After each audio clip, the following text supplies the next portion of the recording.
I want to speak to you this morning out of 1 Samuel chapter 17. Now, it's a long chapter, and so because I don't have time to read the whole chapter, I want to actually give you a précis of the chapter. You all know this chapter very well if you've been around church ministry time. It's the David and Goliath story. But I want to talk to you about it from a different perspective this morning. And so this chapter 17 of 1 Samuel begins with a war taking place. There's a big war. So I'm going to give you a précis, a BFG sort of précis of chapter 17. And so what happens is there's war taking place between the Philistines and the children of God. There's two armies, and they meet on two mountains with a valley in between. And their not so secret weapon, Goliath, is tormenting all of Saul's entire army and the nation of Israel. And he's repeating this challenge. He goes on repeating this challenge for how many days? Good. You read your Bible. 40 days. He does it for 40 days. Now, David, which is the youngest son of Jesse had a number of sons, he's not involved in the war at all. But he was sent to his father to deliver food to his three older brothers. Because the three older brothers are old enough to be in the army. And I'll come to that later on a bit more. So when David got to them and brought his father's blessings, Goliath decided he was going to get up and speak. He'd been speaking, but David never heard him before. So all of a sudden, David's got an audience of this guy, Goliath, with all the other Israelites. But this is the first time that young David hears the words and senses the challenge, and it does something to him. However, right in the midst of all this happening, his older brother started to belittle him, started to question his motives of why he was there. And David didn't get upset with his brother, but he began to get so upset with Goliath. And this uncircumcised Philistine, because that's what he calls him. This uncircumcised Philistine, who would speak against the Lord? Who would speak against the Lord's people? Who is he? So David goes and petitions the king. Well, he actually didn't get to the king first. He actually went to the lieutenants and the commanders and the generals of the army. That he actually wants to fight Goliath. Then King Saul hears about it, but denies his petitions. But David continues on and on telling Saul his credentials. Okay. However, finally, they decide that they're going to, we'll give in to this young guy. And they go, okay, come on. Saul probably thinks he's not going to last very long, so let's deck him out in our armor, in my armor. So he decks him out in all Saul's armor, and David allows him to do that just for a moment. All right? And then he says, no, don't bother with that. Can't do that. So he drops all his armor and he grabs a staff and a sling. By the way, he carries a staff. And this is an aside. You want to know the reason why they had staffs in the Old Testament? They kept their history on their staff. They used to write grave things on. So it's like they recorded things about their history. So in a sense, he grabbed his history and his sling, and he ran into the battle. So he gets it, and he grabs some stones along the way from the stream, and then he starts walking gently down the road to Goliath. No, he doesn't. He runs full tilt at Goliath, putting a stone into the sling at the same time, and then he begins to hurl this stone at the big guy, and the big dude goes what? Pew! He crashes down to the earth. Bang, he comes down. Champ falls down right on his face, and then David, who had no sword, by the way, rushes up and grabs Goliath's sword. And by the way, that must have been pretty big. So he grabs this big thing and goes, yeah! And cause there's a bit of a mess. And so he cuts off his head, and David now has done something that the entire army of Saul was scared to do for 40 days. Now, what happened at that moment changed forever the army, the nation, and the nations after. It gave them such confidence, gave them such momentum, gave them such a sense of their own, identity and purpose in that. Now, that's a summary of 17.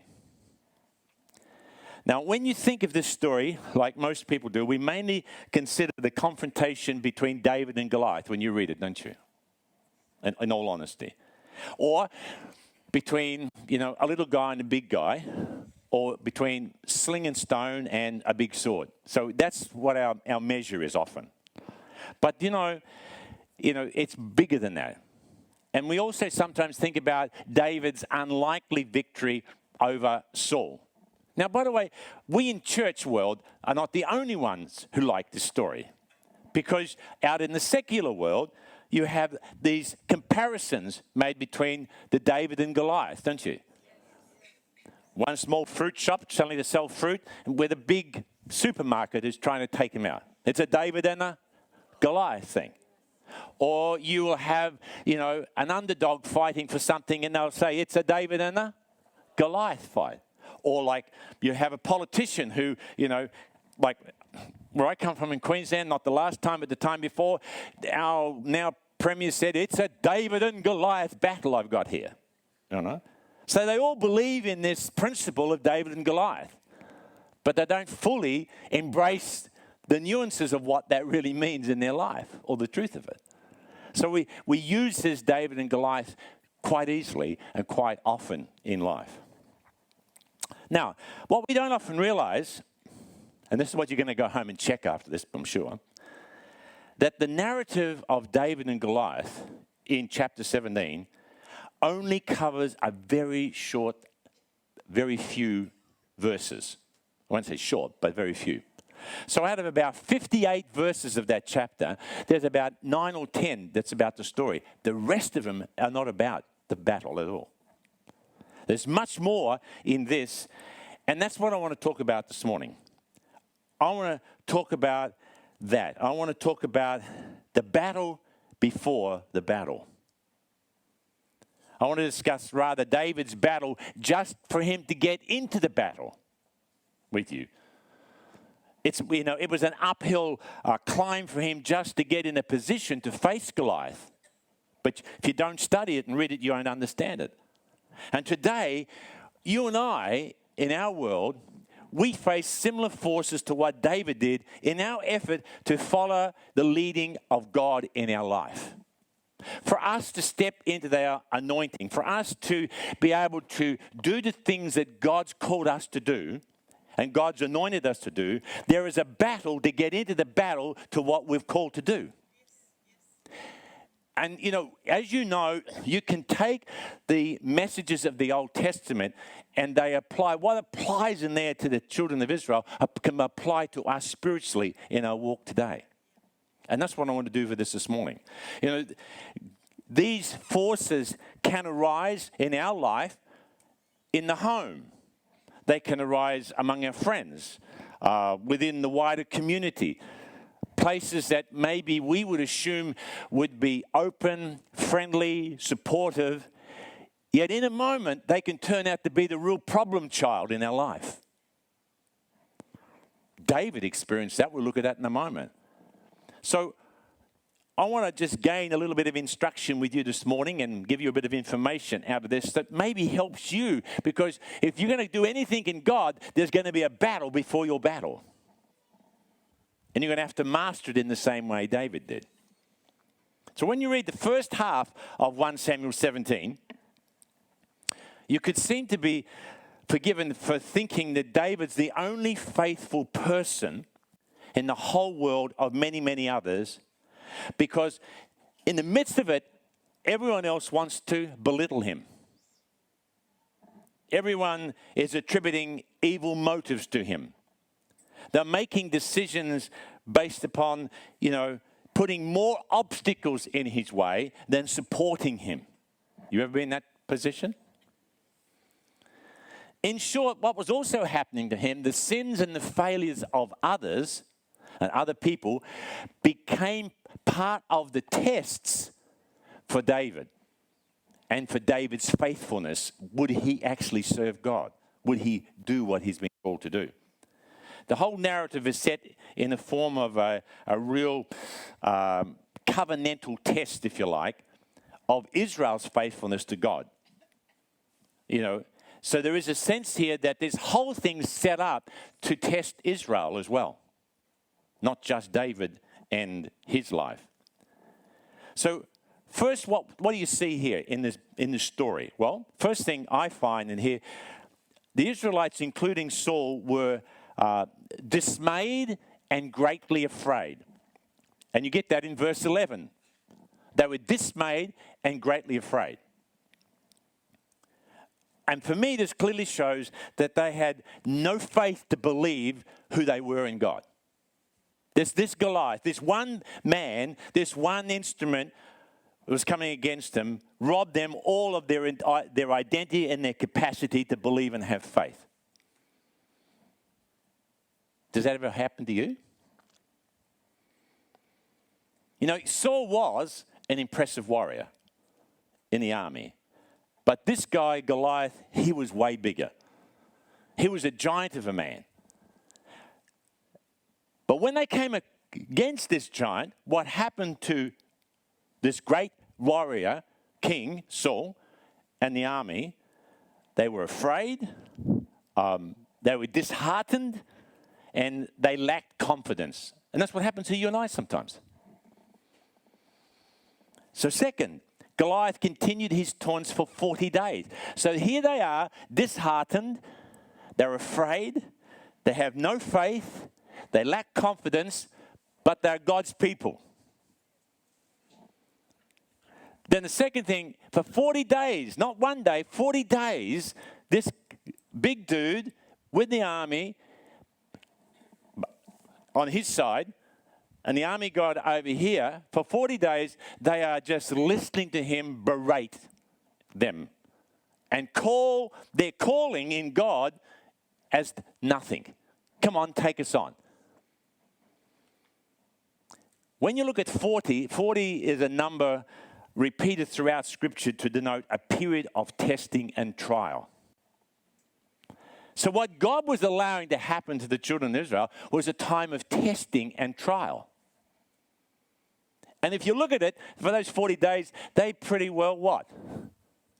Failed it. For 40 days. By the way, Moses was on the mountain for how long? And what was God testing then? The children of Israel. Would they worship him without Moses, or would they do something else? And what happened when he came off the mountain? Golden calf. It was a test, you see. What about when they came out of Egypt and they got this massive exodus?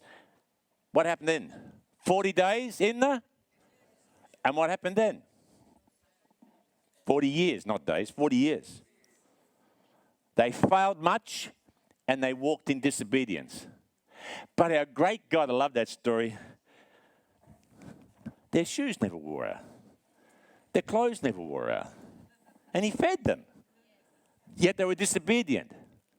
Thank God he does that to us too.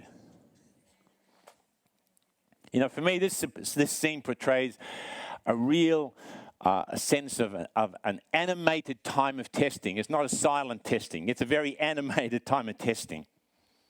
And it was a test for battle.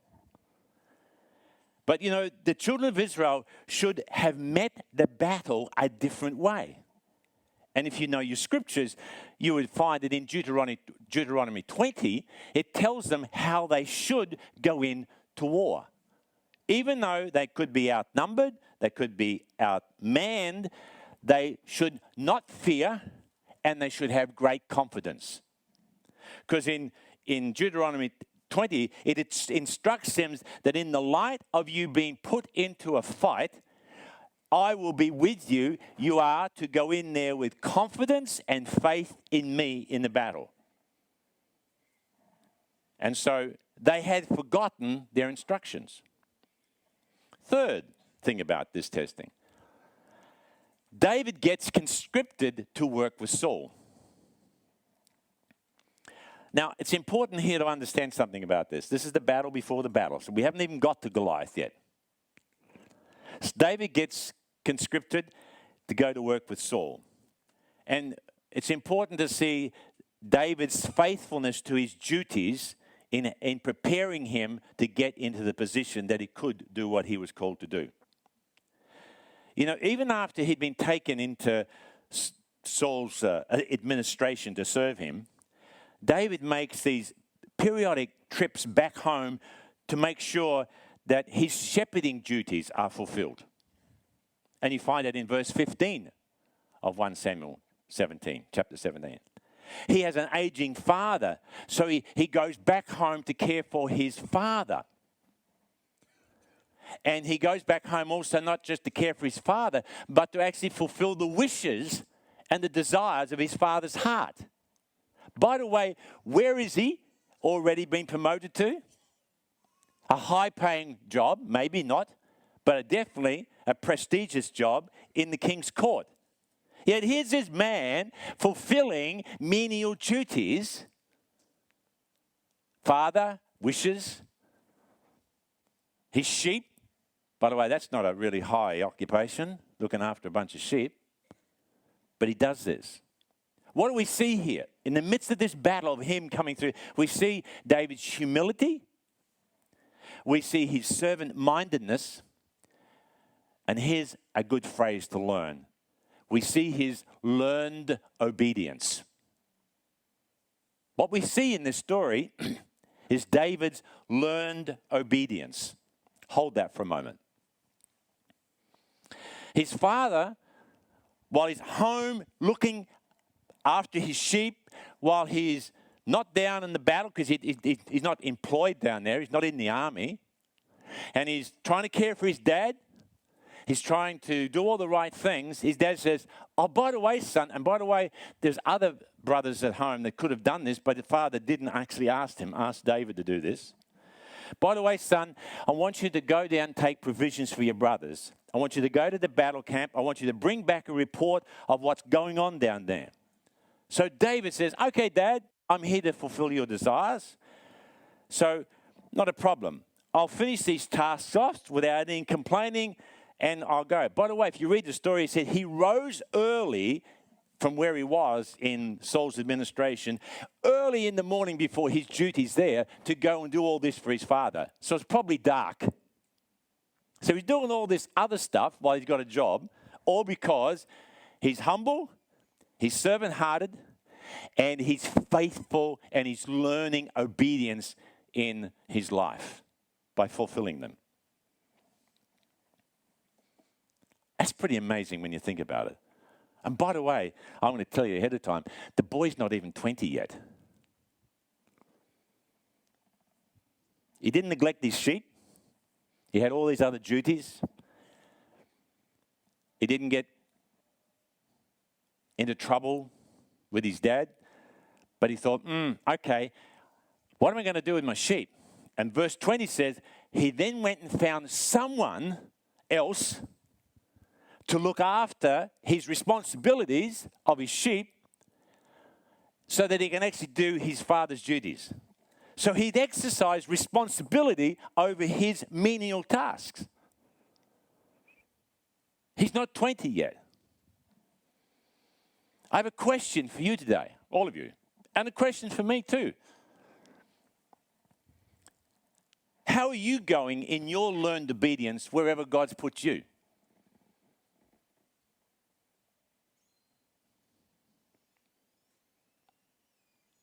How are you growing in your learned obedience?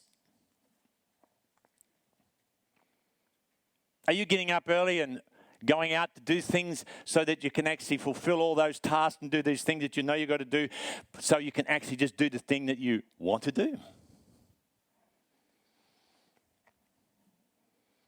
Even though David had been given this prominent position in the royal court, and you find that in chapter 16, verse 21, he did not neglect his duties to his family. And what we learn here, I think, friends, is a sense of persistence in faithfulness. He was persistent with his faithfulness. I want to say something here, that God leads his servants like you and I, even through the most humblest of experiences. And sometimes this leading is through the darkest of darkest consequences, tough times. But God is always about leading his servants to victory. Always. And we will encounter obstacles like David along the way. But his servants who stay true like David never give up. Because like David, opportunity for us often sits on the other side of the door of difficulty. You want to get that? Often we go through these difficult, challenging, trying times, learning obedience in a school of suffering. Learning obedience, going through some of the most horrible experiences. Sometimes God is testing, refining us and allowing it to happen. And we often give up before the door opens. But God will lead us into victory. David knew his God. That was the key. He kept his eye on God, not on a Goliath. And this led him through to this doorway of opportunity. But he had these obstacles. So what are the obstacles? What form do these obstacles take in David's life? And what can we learn for ourselves this morning about these? Well, the first obstacle we see for David was the effect of other people's disobedience. Other people's disobedience will have an impact on your life. News had reached the Philistines that Saul had been rejected as king. You get that in chapter 15. So all of a sudden, news reaches the Philistines that King Saul has been rejected. Chapter 15 will tell you that. And his rejection was quite public. So I would say the Philistine, looking at and reading between the scriptures, said something like this. Let's hit them while they're in a state of confusion. Let's create havoc here. Let's go and take on this army. Because their king is in a mess and they are headless, leaderless.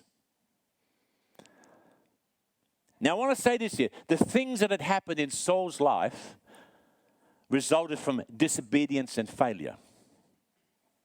And you read that from chapter 13 all the way through to chapter 15. Actually, when you read it in 1 Samuel, Saul's very office was a result of Israel's failure. He became king because they wanted to have a king like other nations. So they wanted to be like other people. And so God in his graciousness gave them. So this whole battle in 1 Samuel 17 is the result of a nation's disobedience, a king's disobedience, an army's disobedience. So it is this, a complex climax of series of disobedient acts. And everyone in the army, in the nation, from the king down, they are held in captivity to disobedience. One disobedience led to another, led to a bigger one, led to a bigger one.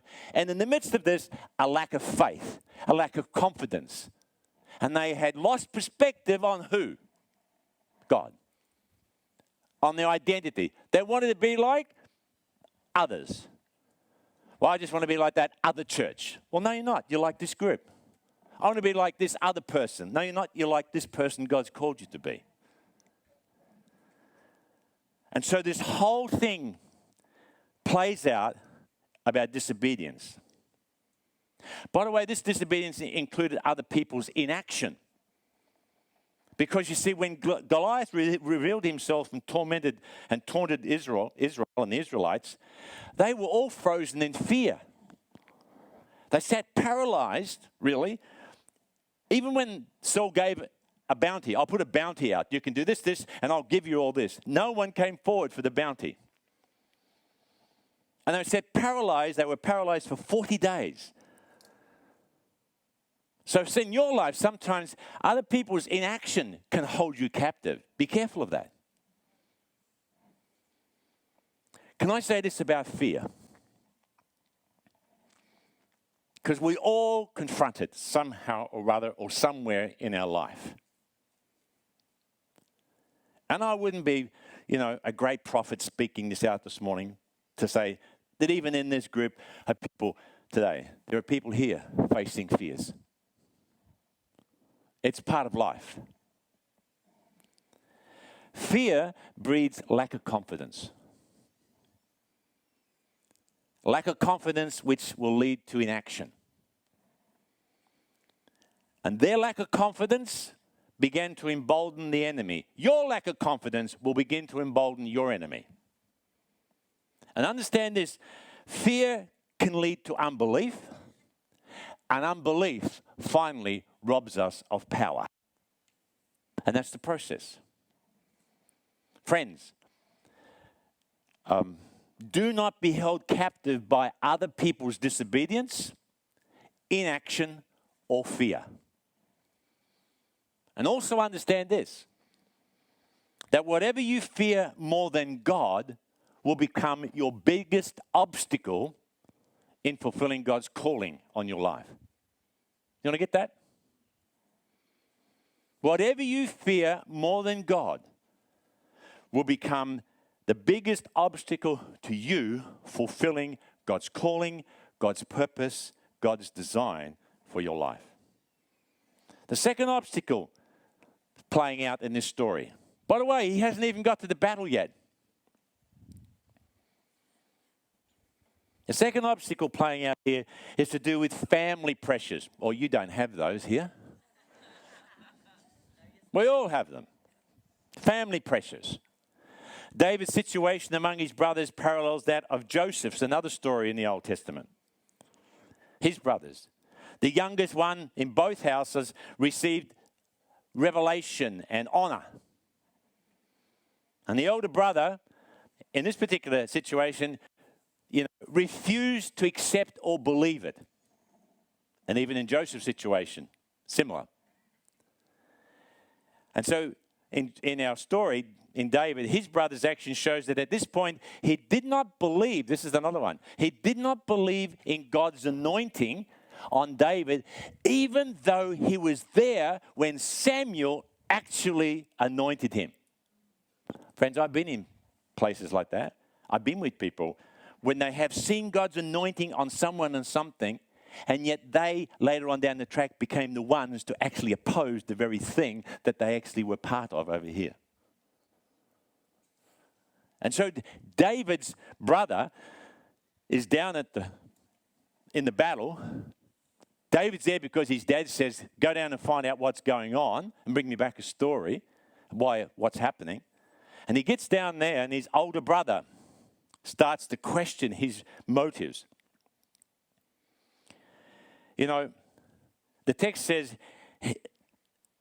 this brother began to react to David's presence on the battlefield. Verse 28 says, in fierce anger. In fierce anger. He then unleashed a stream of ridicule on his younger brother. And what was his younger brother doing? He was just being obedient to who? His dad. And the older brother, who should be looking after the younger brother, should have asked him, how's dad? Because he would have known he would have come from dad. He just gets so jealous that the younger brother's there that he begins, verse 28, not my words, fierce anger arose in his heart and he begins pouring it out. First, his brother mocks David's station in life. This is what happens. By the way, this is the obstacles you and I battle with. He says, why are you here? You're supposed to be among the sheep. Why are you among the soldiers, little boy? That's a nice way, isn't it? Little boy. You should be back home with the sheep. You're not numbered amongst the soldiers in the battle. Oh, that's an interesting comment. The reason why David's not numbered is the fact that you go to Numbers chapter 1, verse 3, I think it is. It shows you that how old a person had to be in the army. And you had to be at least 20 plus. So we know that this boy is under that age. That's why his brother says, you shouldn't be down here, you should be home. Maybe that's also a reason why King Saul initially didn't want him in the army. When he said, I'm not going to let you go. And his persistence finally got him in. Maybe that's just my conjecture, but that's what I'm thinking. His older brother then throws David's age in his face. You're not man enough. You only belong with the sheep. And also you're derelict here in your duties, even in the smallest task. So with whom have you left those smelly few sheep with this morning? Now I paraphrase that, but it basically said in there, who have you left your sheep with? I mean, you're down here, you should be home with the sheep. He's belittling David now. He's got this anger rising up in him. And he says, you have made no provision. I know you, you've made no provision. You've not taken care of your responsibilities. By the way, he hasn't even stopped to ask David a simple question yet of why he's here. Second, he starts to attack David's motives. I know your presumption, the presumption and the evil of your heart, verse 29. Here he is trying to be God over this man's, not his brother's heart. He accuses David of deceit, of having an evil heart. Friends, some people are very willing to even demean God's goodness, provision, and acceptance if they can't satisfy some personal grudge or some personal prejudice in life. And that's what was happening here. And especially if you can't prove it with facts. His brother further asserts that he knows David's true reason for coming. But David came, as I said, only because his father told him to come. He was just there really in humble obedience and to be a witness for his father, and to his father's wanted the story of what was happening. He wanted to take it back. That's why he's there. Yeah, I love this. David brushes it all aside, all the personal attacks in verse 29, and he says something like this. Can't a guy just open his mouth? That's what it says in my Bible.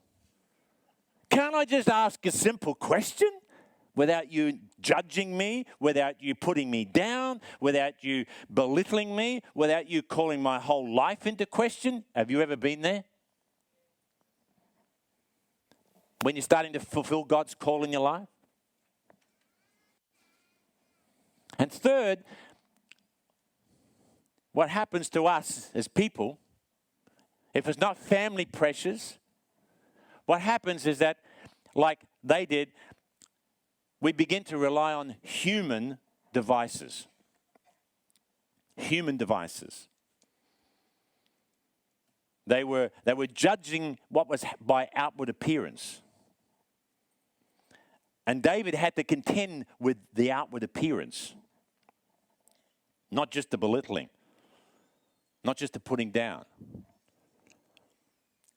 You know, David's earnest and piercing inquiry when he came down to the battlefield in relationship to Goliath was his heart was he wanted to glorify God and he wanted to honor God. That was his heart. He wanted to take the reproach off of God's people, the reproach of Goliath, the Philistines. He wanted to take it off of God's people. He wanted this blaspheming to stop. David, in verse 26 of 1 Samuel 17 says, who is this uncircumcised Philistine that he should defy the armies of the living God? By the way, he never even called him Goliath.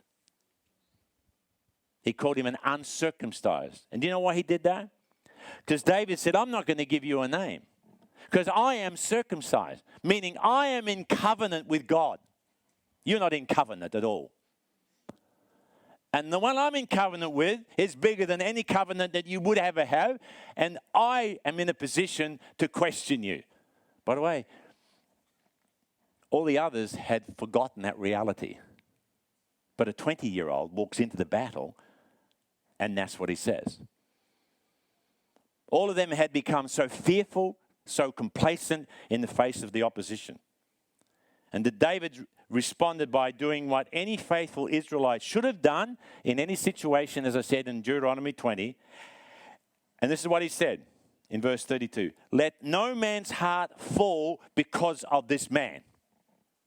And when in Deuteronomy it says something like, when you go into battle, do not be afraid, because the army that's with you is greater than the army that's against you. Trust in your Lord. The Lord your God, I am with you. David knew that. David was challenging them to look beyond their circumstances. For 40 days, they had been looking at their circumstances. They had forgotten their covenant relationship with their God. They had forgotten who they were. And for 40 days, God was challenging and testing them with this guy, Goliath. And they'd forgotten their identity. They had listened to all the conjecture about why it can't happen. And when this young man who shouldn't have been there, he came down there because of what? Obedience to his father's wishes. He could have been in Saul's court playing his harp for the king, because that's what he was employed to do. But he was doing a menial task. Friends, what about you today? Are you looking past your circumstances and looking at the bigness of God in your life? Where's your implicit trust? Are you looking at it through God's eyes or man's ways, your world? If you're going to step up in God, your calling, if you're going to fulfill that was on God's heart for you, you're going to come against these sorts of challenges. From the family, from the closest ones, from people who probably should be with you all the way. David was surrounded by others who did not have such faith. They couldn't judge the situation by God's standards because they were so judging the situation by human standards. That's why Saul could say, put my armor on. And David said, I don't want your armor. They said to him, you're too young. You're outmatched. You have no military experience. However, David starts making these great statements, and he objected everything. He said, listen, I have a personal experience with my God. This will see me through in the battle. How's your personal experience with God today? Will it see you through any battle? Because here he says, I have killed the ravenous lions. I have grabbed hold of bears and I've wrestled them. By the way, when I was in Canada, I saw grizzlies walking down the road 20 meters away from me in a car. But I was in the car. Black bears, brown bears. Man, I wouldn't want to wrestle even a little bear that big, let alone a big grizzly. And David's he's 20 here, but he would have been younger. 18, 19, and 20. And he's saying, I got this strength in the fight of my life when I was actually doing the tasks, the menial tasks. I can do this. While I've been out watching the sheep, playing my harp, God has formed in me something that I've got, and I'm not conditioned by circumstance, but I am filled with faith in my God.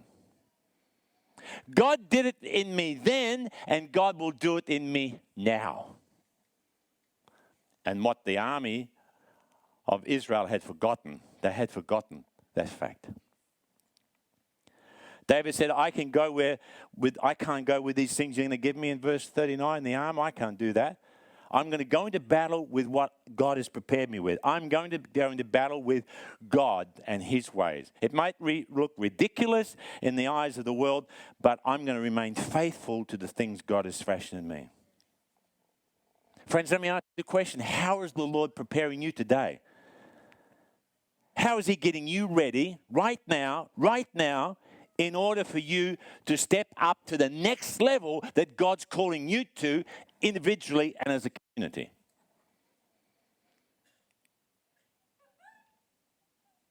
You know, David learnt en route to Goliath that he had to overcome a number of serious impediments to get into battle.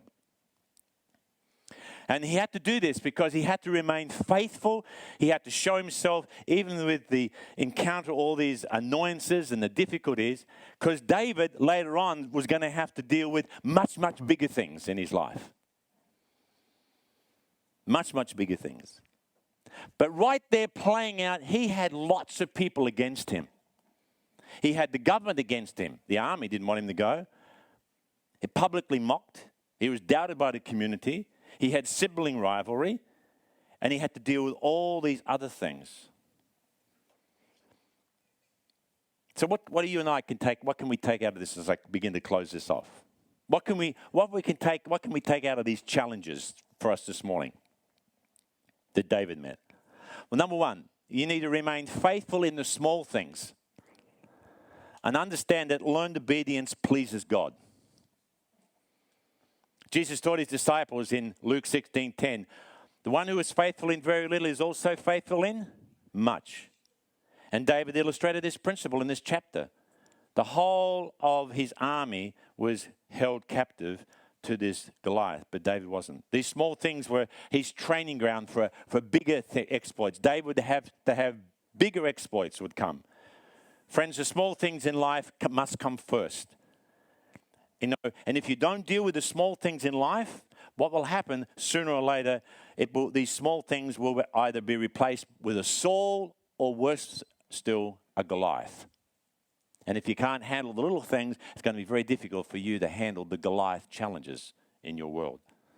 And number two, ignore the mockers and the naysayers in your life because you're always going to have them. You're always going to have them. David was mocked. He was ridiculed. His own brother, as I said. And he embraced a policy that you and I need to embrace, to be totally radical and faithfully obedient to God and his call and his ways. And you'll be ridiculed for that, and more so, you'll be ridiculed for that. But remember, that's where God's going to train you in the little things so that at the day and the time comes, you can handle the bigger assignments that he has for you. And number three, don't trust in human devices. In Proverbs, I think it's 21:31 says something like, you know, horses are made ready for battle, but the victory always rests in the Lord. Regardless of what your talents are, regardless of what all your skills are, victory rests in the Lord. He fights the battle for us. You know, friends, understand God is preparing you right now, right where you are. So you need, like me, to press ahead in life and need to grab hold of things because right now, you know, it's not about formulas and it's not about other people's wisdoms. It's the wisdoms and the power of God's Spirit within you that will give you the capacity to see what God's calling you to do. Faithfulness means God-mindedness, and sometimes that means thinking outside the box. And the best way to think outside the box is with the Holy Spirit's capacity. And without faithfulness, there will come a day when Goliath stands on your horizon and you are frozen in fear. David saw a Goliath, but he wasn't frozen ever in fear. And by the way, when he did take that Goliath out because he got through all the battles to get to the battle, do you know what happened to him in a day? He got the gold, the glitter, and the girl.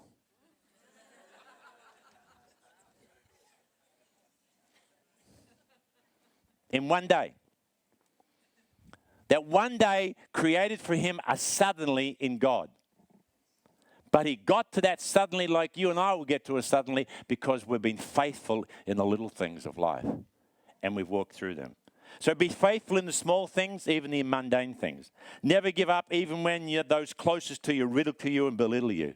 Even when life gets difficult, remember, Jesus says, I will lead justice to victory, and he will want to lead justice to victory in your life.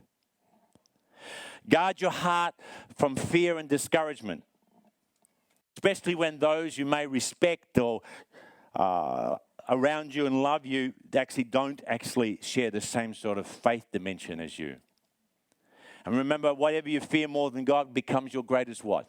Obstacle in hearing and doing the things of God. And the last one, remember this. Ignore the naysayers and the mockers. That's what David had to do. And move ahead. Press on regardless. And I finish with this. Always remember this. If you don't remember anything from that message this morning, remember this. Outlast your critics.